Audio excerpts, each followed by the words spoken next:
গণপ্রজাতন্ত্রী বাংলাদেশ সরকারের কঠোর নির্দেশনায় ভূমি খাতকে গতিশীল এবং স্বচ্ছতা বৃদ্ধির লক্ষ্যে 2026 সালের মধ্যেই শেষ হয়ে যাবে 7 শ্রেণীর জমির দলিল সম্পূর্ণভাবে বাতিল। এই বিষয় নিয়ে বিস্তারিতভাবে আলোচনা করব। চলে যাচ্ছি মূল বিষয়ের উপরে। গণপ্রজাতন্ত্রী বাংলাদেশ সরকার ভূমি রেকর্ড দলিল নামজারি সহ সরকারের মিশন এবং ভিশনের মধ্যে যে সকল মিশন এবং ভিশন তারা পদক্ষেপ নিয়েছে, এই পদক্ষেপের মাধ্যমে 7 শ্রেণীর দলিল সম্পূর্ণভাবে বাতিল হয়ে যাবে।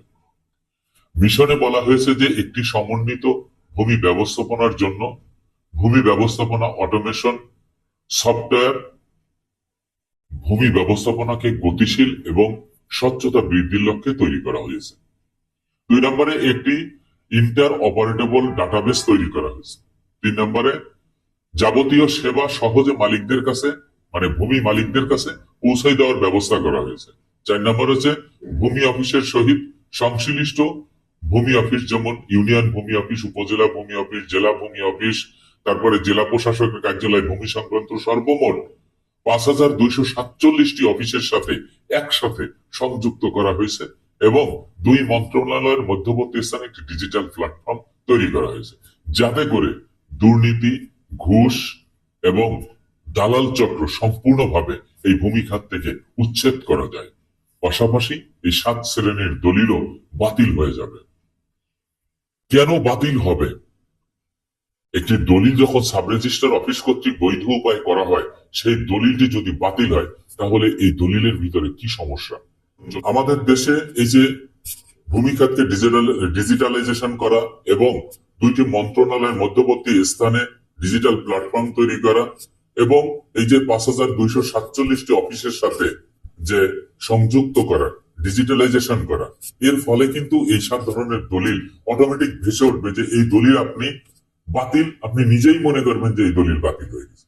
তার মধ্যে 1 নম্বরে দেখেন, 1 নম্বরে বলা হয়েছে কি, যে হেবা দলিল, যেটি প্রতারণা করে একজন ব্যক্তি অসুস্থ, সেই ব্যক্তি অক্ষম, সেই ব্যক্তিকে ব্যবহার করে তার টিপসই নিয়ে স্বাক্ষর করে তারপরে শর্ত ভঙ্গ করে তারপরে যায় সেই দলিলটি করা হয়েছে।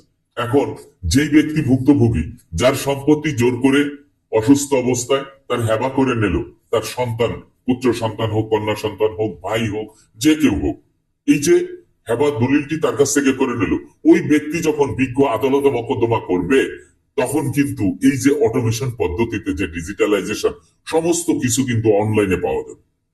একজন বিচারকেরও কিন্তু তেমন একটা বেগ পেতে হবে না, আবার একজন সাব রেজিস্ট্রারেরও বেগ পেতে হবে না, এসিল্যান্ডেরও বেগ পেতে হবে না। এই ডাটাবেজের মাধ্যমে সবকিছুই পাওয়া যাবে। তাহলে এই ব্যক্তি যখন সরাসরি মোকদ্দমা করবে, তখন মোকদ্দমা করলে এই দলিলটি বাতিল হয়ে যাবে। 2 নম্বরে আইন অনুযায়ী মোট সম্পত্তির 1/3 সম্পত্তি বিক্রি করার কথা ওসিয়ত দলিলের জন্য, কিন্তু কিছু কিছু ভাইরা আছে ওসিয়ত দলিলটি সম্পূর্ণ সম্পত্তি ওসিয়ত করে দেয়। এই ওসিয়ত দলিলটি কিন্তু একটি ভবিষ্যৎ দলিল। তো এই যে ভবিষ্যৎ দলিল, তিনি জীবিত থাকা অবস্থায় তিনি শর্ত ভঙ্গ করে ওসিয়ত করে দিচ্ছে। তার মৃত্যুর পরে এই ওসিয়ত দলিলটি যখন অনলাইনে পাওয়া যাবে, অনলাইনে পাওয়া গেলে অটোমেটিকই ভূমি কর্মকর্তারা দেখতে পারবে ওই লোকের 100% সম্পত্তি আছে, 100% সম্পত্তি হচ্ছে ওসিয়ত করা। তখন কিন্তু ওই ব্যক্তির নামে অটোমেটিক স্বয়ংক্রিয় পদ্ধতিতে তার কাছে একটি নোটিশও চলে যাবে তার অন্য ওয়ারিশদের কাছে, যে ওয়ারিশ আছে কিনা। এই ডিসি সাহেবের অফিসের সাথে কিন্তু আপনার ডাটাবেজের মাধ্যমে তার সাথেও লিঙ্ক আপ থাকবে। এই যে অনলাইনে সবকিছু দেখা যাবে, সেই ক্ষেত্রে আপনার ওসিয়ত দলিলটিও কিন্তু ঠিকবে না, এবং এটি 2026 সালেই শেষ হয়ে যাবে। এই 26 সালের মধ্যেই কার্যকরী হবে, এমনটি কিন্তু ভূমি মন্ত্রণালয় সূত্রে জানা গেছে। তাহলে ওসিয়ত দলিল যেটি, সেটি আইন অনুযায়ী মোট সম্পত্তি 3 ভাগের 1 ভাগ করা যাবে। এর বেশি যদি সম্পূর্ণ সম্পত্তি করে, তাহলে অনলাইনেই পরবর্তীতে দেখা যাবে যে এই সম্পত্তির দলিল বাতিল হয়ে গেছে। 3 নম্বরে হচ্ছে রেজিস্ট্রেশন বিহীন দলিল। এটা তো আরো সহজ, কারণ যেই সম্পত্তি আপনি ভোগ দখলে রেখেছেন, কিন্তু সেই সম্পত্তি আপনি হয়তোবা সম্পাদিত দলিল আপনার কাছে আছে, কিন্তু রেজিস্ট্রেশন করা হয় নাই। তো রেজিস্ট্রেশন যদি না করা হয়, তাহলে অটোমেশন পদ্ধতিতে অনলাইন বা ডিজিটাল পদ্ধতিতে যে অনলাইনের দলিল সেটি তো দেখা যাবে না। তো যখন দেখা যাবে না তখন এই যে রেজিস্ট্রেশন বিহীন দলিল সেটি সরকার কিন্তু আমলেও নিবে না, এটা অটোমেটিকই কিন্তু এটা বাতিল হয়ে যাবে। তারপরও যারা এই সকল দলিল নিয়ে সম্পত্তি ভোগ দখলে রেখেছেন তাদের আইনগত দিক থেকে ব্যবস্থা নেওয়া উচিত। কিভাবে ব্যবস্থা নেওয়া উচিত? যদি এই ধরনের সম্পাদিত দলিল থাকে, দাতা গ্রহীতা তারা সিগনেচার করছে কিন্তু দলিল রেজিস্ট্রি হয় নাই, তাহলে সংশ্লিষ্ট বিভাগের সাথে যোগাযোগ করা অথবা একজন আইনজীবী দিয়ে বিজ্ঞ আদালতে মকদ্দমা দিয়ে এই দলিলটি যাতে করে রেজিস্ট্রি করা যায় সেই ব্যবস্থা করা, এটি 100% করা উচিত। 4 নম্বর আছে জাল দলিল।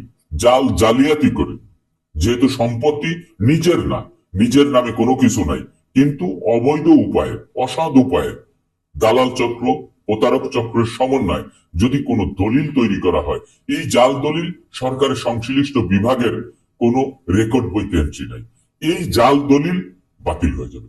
যদি এন্ট্রি থেকেও থাকে এবং দাতা যদি এই সম্পত্তি দলিল করে না দেন এবং তিনি যদি প্রমাণ করতে পারেন বিজ্ঞ আদালতে মকদ্দমা দিয়ে যে আমি এই দলিল করে দেই নাই, কিন্তু তিনি দলিল করে কিভাবে সাব রেজিস্ট্রার অফিস থেকে তিনি স্বাক্ষর করালেন, কিভাবে বালাম বই চেঞ্জ হলো আমার বোধগম্য না, সে যদি মকদ্দমা করে এবং তার যে স্বাক্ষর সেটি যদি হ্যান্ডরাইটিং এক্সপার্ট যারা থাকে তাদেরকে দিয়ে যদি পরীক্ষা নিরীক্ষা করে দেখা যায় যে হ্যাঁ এই ব্যক্তি দলিলে স্বাক্ষর করেন নাই, এটি জাল দলিল, এরকম জাল দলিল হতে পারে।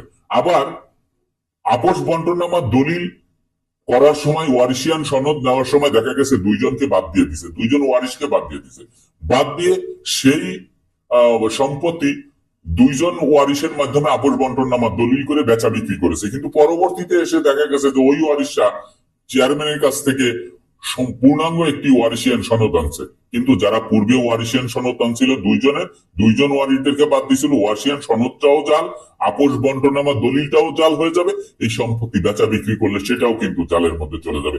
আরো অনেক বিষয় আছে, এগুলি বলতে গেলে ভিডিও অনেক লম্বা হয়ে যাবে। তাহলে জাল দলিলও কিন্তু 2026 সালের মধ্যে বাতিল হয়ে যাবে। 5 নম্বরে হচ্ছে ক্ষমতা অপব্যবহার করে অর্জিত দলিল। এই বিষয়টি নিয়ে যদি আমি বুঝাইতে যাই অনেকে আমার উপরে রাগ করবেন।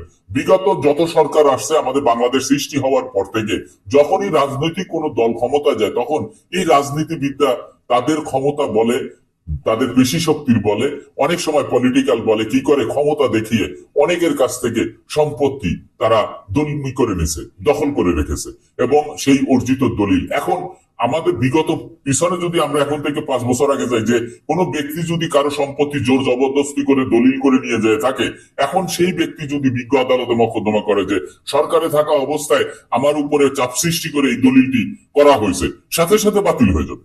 বর্তমান সরকার ওটি কিন্তু গুরুত্বের সাথে দেখতেছে, বাতিল হয়ে যাবে, কারণ আপনি একজনের সম্পত্তি জোরপূর্বক আপনি নিতে পারেন না। 6 নম্বরে হচ্ছে অংশের চেয়ে যদি বেশি সম্পত্তি, ওয়ারিশের সম্পত্তি আপনি যতটুক পাবেন ততটুক না নিয়ে যদি আবার আর এক ওয়ারিশের সম্পত্তি যদি আপনি বেচা বিক্রি করে দেন, অর্থাৎ আপনি যতটুক পাবেন তার থেকে বেশি বিক্রি করে দিয়েছেন, এই যে অংশের চেয়ে বেশি বিক্রি করে দিলে ওই দলিল আপনি টিকাতে পারবেন না। 7 নম্বরে সে খাস খতিয়ানের সম্পত্তি। খাস খতিয়ানের সম্পত্তি সরকারের 1 নম্বর খাস খতিয়ানের সম্পত্তি সরকারের একান্ত সম্পত্তি, এই সম্পত্তি সরকার নিজের মালিক। এই সম্পত্তি যদি আপনি লিজ নিয়ে থাকেন, একশনা লিজ বা স্বল্পমেয়াদী লিজ নিয়ে সেই সম্পত্তি যদি আপনি বেচা বিক্রি হস্তান্তর করেন তাহলে ওই দলিল টিকবে না।